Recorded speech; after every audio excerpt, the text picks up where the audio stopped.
ટોપ સ્ટોક્સની details સાથે જોડાયા છે સહયોગી નીરજ અને આરતી. ગુડ મોર્નિંગ આપ બંનેને. નીરજ, પરિણામોની સિઝન હવે શરૂ થઈ છે અને TCS પણ નંબર્સ જે રીતે આપી રહ્યું છે, કઈ રીતે છે ડિટેલ્સ, એની સાથે શરૂઆત કરીએ. જી, ખાસ કરીને આપણે છેલ્લા 2-3 દિવસથી ચર્ચા કરી રહ્યા હતા TCSના પરિણામો કેવા રહેશે, પરંતુ જો જે પરિણામો આવતા જોવા મળ્યા છે થોડા સારા છે. અનુમાનો જે આપણા હતા તે અનુમાનો કરતાં સારા રહ્યા છે. નંબર્સ તમારી સ્ક્રીન પર આવશે, પરંતુ જે ખાસ મુખ્ય વાતો રહી એ મુખ્ય વાતોની વાત કરી લઈએ તો જો લગભગ 3 ત્રિમાસિક બાદ અહીંયાથી આપણને જે CC રેવન્યુ ગ્રોથ છે એ 0.8% રહેતો જોવા મળ્યો છે અને 3 જે ત્રિમાસિક છે એમાં સૌથી હાઈએસ્ટ અત્યારે આપણને આ CC ગ્રોથ આવતો દેખાયો છે. અનુમાન અહીંયા 0.3% હતું. ગયા ક્વાર્ટરમાં લગભગ 3.25% ઘટાડો હતો CC ગ્રોથની અંદર.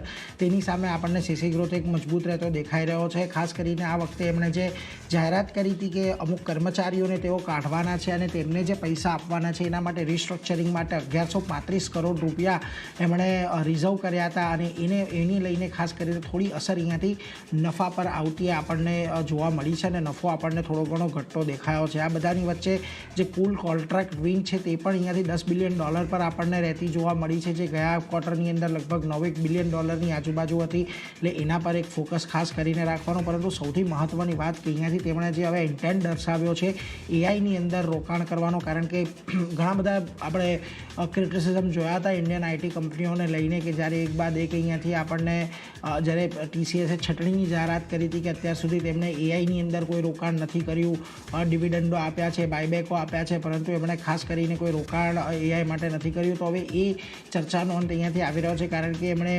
અમેરિકાની એક AI આધારિત કંપનીની અંદર રોકાણ કરવાની જાહેરાત કરી છે. ભારતની અંદર 1 ગીગાવોટની કેપેસિટીવાળા ડેટા સેન્ટરની જાહેરાત કરી છે. એટલે કદાચ અહીંયાથી આપણને એક આ પોઝિટિવ ઇન્ટેન્ટ TCS તરફથી જોવા મળી રહ્યો છે. જોઈએ અહીંયા આગળ કઈ રીતે તેઓ આ AI માટેનું જે આખું ટ્રાન્સફોર્મેશન છે એને આગળ લઈ જાય છે અને કઈ રીતે એ આખું એમને મદદરૂપ થશે એ તો આપણને થોડોક સમય લાગશે જોવામાં. પરંતુ ઓવરઓલ આ જે ઇન્ટેન્ટ છે એ ઇન્ટેન્ટ પોઝિટિવ છે, પરિણામો સારા છે, એટલે આજના દિવસે તમને અહીંયા કદાચ એક પોઝિટિવ ઇમ્પેક્ટ આવતી જોવા મળી શકે. અને છેલ્લા ઘણા સમયથી આપણે ચર્ચા કરી રહ્યા છે 52 સપ્તાહના નીચલા સ્તર પાસે આ સ્ટોક છે, એટલે ત્યાંથી કદાચ આજે એક ઉછાળો આપણને આવી શકે. પરંતુ જો બ્રોકરેજની અંદર એવેન્ડસે અપગ્રેડ કરીને બાયકોલ આપ્યો છે, 3700ના ટાર્ગેટ તેઓ આપી રહ્યા છે. બીજી તરફ TCS પણ સેલ રેટિંગ હજી યથાવત રાખ્યું છે, 2800ના ટાર્ગેટ આપ્યા છે. ગોલ્ડમેન સેસ પણ જુઓ બાયકોલ આપી રહ્યું છે, 3300ના ટાર્ગેટ આપ્યા છે. બીજી તરફ તમને HSBCએ હોલ્ડ રેટિંગ આપ્યું છે, 3260ના ટાર્ગેટ આપ્યા છે. તો નોમુરા એ પણ ન્યુટ્રલ રેટિંગ સાથે 3300ના, જેફરીસે હોલ્ડ રેટિંગ સાથે 3100ના, નુવામાએ બાય કોલ સાથે 3650ના ટાર્ગેટ આપ્યા છે. એટલે આ બધા પર એક નજર રાખજો. આજના દિવસે આપણને TCS ખાસ એવો ચર્ચામાં રહેતો દેખાશે. આ સિવાય તમને ટાટા એલેક્સી આના પણ પરિણામ આવતા દેખાયા અને જો પરિણામ અહીંયા પણ સારા છે, કોઈ બહુ વધારે ચિંતાજનક નથી. 7.2% ક્વાર્ટર ઓન ક્વાર્ટર પ્રોફિટ વધ્યો છે. રેવન્યુ ગ્રોથ લગભગ 3%ની આજુબાજુનો છે. EBIT પણ અહીંયાથી ઓલમોસ્ટ આપણને વધતા દેખાયા છે અને માર્જિનની અંદર પણ ઓલમોસ્ટ સુધારો છે. એટલે ટાટા એલેક્સી પર એક ખાસ કરીને ફોકસ અહીંયાથી રાખવાનો. જો કે હજી પણ અહીંયા આપણને બ્રોકરેજ જુઓ, બ્રોકરેજ કોઈ બહુ વધારે ઉત્સાહ નથી દર્શાવી રહ્યા. એવેન્ડસ ટાટા એલેક્સી પર સેલ કોલ આપી રહ્યા છે. 4690ના ટાર્ગેટ તેમણે આપ્યા છે કે એમનું ખાસ કરીને કહેવું છે કે અહીંયાથી FY27ની અંદર જે એક સારા એવા ગ્રોથની અપેક્ષા અહીંયાથી છે, અત્યારે નથી. કોટક ઇન્સ્ટિટ્યુશનલ ઇક્વિટી પણ જુઓ સેલ કોલ આપી રહ્યા છે, 4000ના ટાર્ગેટ આપી રહ્યા છે. એમનું કહેવું છે નફો અહીંયાથી નબળો રહેતો જોવા મળ્યો છે. બાકી બધા પેરામીટર્સ અહીંયાથી અનુમાન કરતાં વધારે સારા રહ્યા છે. એટલે ટાટા એલેક્સી પર પણ આજે તમે ખાસ કરીને નજર રાખી શકો છો.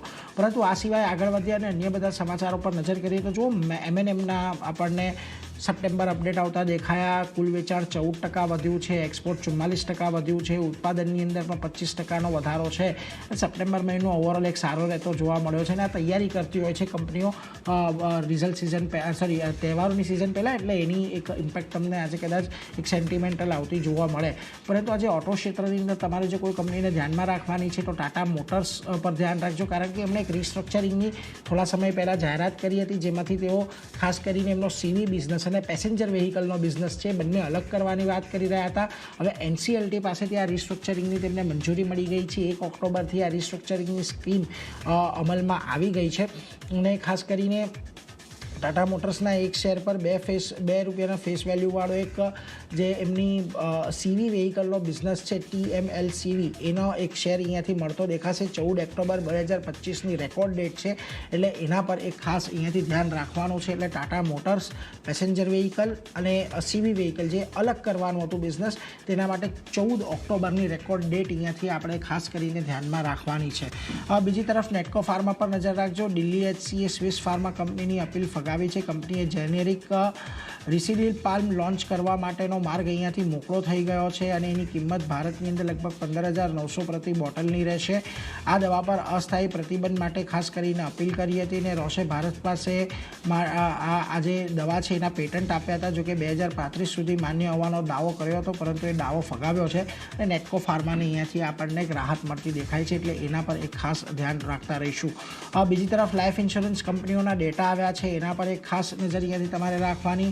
જો HDFC લાઈફ અહીંયાથી ન્યૂ બિઝનેસ પ્રીમિયમમાં 10% વધારો, એપી 6% જેટલું વધ્યું છે યર ઓન યર બેઝિસ પર વાત કરી રહ્યા છે. એક્સિસ માય લાઈફની અંદર પણ 12%નું નવું બિઝનેસ પ્રીમિયમ છે, એપી 13% વધ્યું છે. ICICI પ્રુડેન્શિયલમાં પણ એક સારો ગ્રોથ જોવા મળ્યો છે કે જ્યાં આગળ ન્યૂ બિઝનેસ પ્રીમિયમ લગભગ 6% અને એપી 9% જેટલું વધ્યું છે. SBI લાઈફમાં પણ એક સારો ગ્રોથ છે, 32%નું ન્યૂ બિઝનેસ પ્રીમિયમ અને 16%નું એપી, એટલે એના પર એક નજર રાખજો. અને LIC અહીંયા પણ ન્યૂ બિઝનેસ પ્રીમિયમ 13% વધ્યું છે જેની સામે એપીની અંદર ખાસ કરીને 4%નો ઘટાડો છે એટલે LIC થોડુંક એક નબળા નાકડા દર્શાવ્યા છે. આ સિવાય બધી જગ્યાએ તમને પોઝિટિવ છે એટલે આજે તમને ઇન્સ્યોરન્સ કંપનીઓ પણ એક પોઝિટિવ રહેતી દેખાઈ શકે છે. અને છેલ્લે મારા તરફથી 5 પૈસા કેપિટલ પરિણામો આવ્યા હતા, નબળા પરિણામો છે. પ્રોફિટ 22 કરોડની સામે 9 કરોડ આવ્યો છે.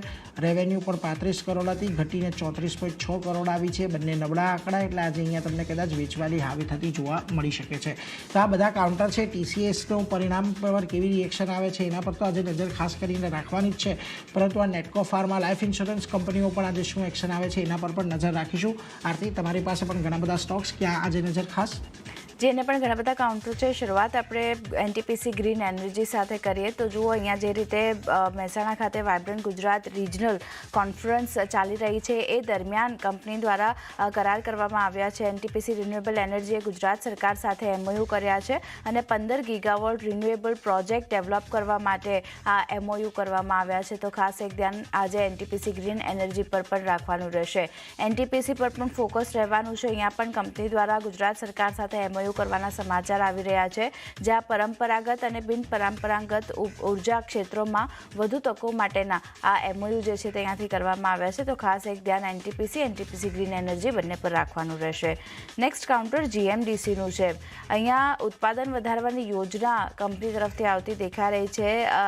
સિન્ટર્ડ રેર અર્થ મેગ્નેટના ઉત્પાદન વધારવા માટે ખાસ કરીને કંપની તરફથી પ્રયત્નો ચાલી રહ્યા છે જ્યાં 7,350 કરોડની યોજના શરૂ કરવાના અંતિમ તબક્કામાં આવતી દેખાઈ રહી છે. તો અહીંયા પણ એક પોઝિટિવિટી આગળ વધતી દેખાઈ શકે છે. GMDC પર પણ એક નજર રાખવાની રહેશે.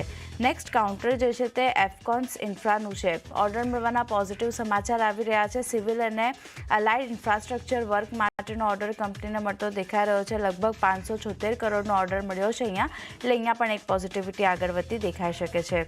નેક્સ્ટ કાઉન્ટરની વાત કરી લઈએ તો લોયલ એન્જિનિયરિંગનું કાઉન્ટર છે. પોઝિટિવ સમાચાર છે અહીંયા કંપની માટે. ફ્લાય ફોકસ સાથે UAV ડિફેન્ડર ડેવલપર કરવા માટે MOU ખાસ કરીને કર્યા છે. તો ખાસ એક ધ્યાન અહીંયા પણ રાખવાનું રહેશે. ગઈકાલે એક સારી ખરીદારી જોઈ હતી, આજે આ તેજી આગળ વધતી દેખાઈ શકે છે. લોયડ એન્જિનિયરિંગ અહીંયા એક ધ્યાન રાખવાનું રહેશે. નેક્સ્ટ કાઉન્ટર રાજેશ પાવર સર્વિસીસનું કાઉન્ટર છે. પોઝિટિવ સમાચાર MOU કરવાના આવી રહ્યા છે. ગુજરાત સરકાર સાથે 4,754 કરોડના પ્રોજેક્ટ્સ માટે MOU સાઇન કર્યા છે અને પ્રોજેક્ટ્સ દ્વારા રાજ્યમાં લગભગ 33,000 નોકરીઓની તક અહીંયાથી ઊભી થતી જોવા મળશે. તો અહીંયા એક ફોકસ રાખવાનું રહેશે. અહીંયા પણ રાજેશ પાવર પર પણ એક ધ્યાન રાખવાનું રહેશે. નેક્સ્ટ કાઉન્ટર શ્રી લોટસ ડેવલપર્સનું કાઉન્ટર છે.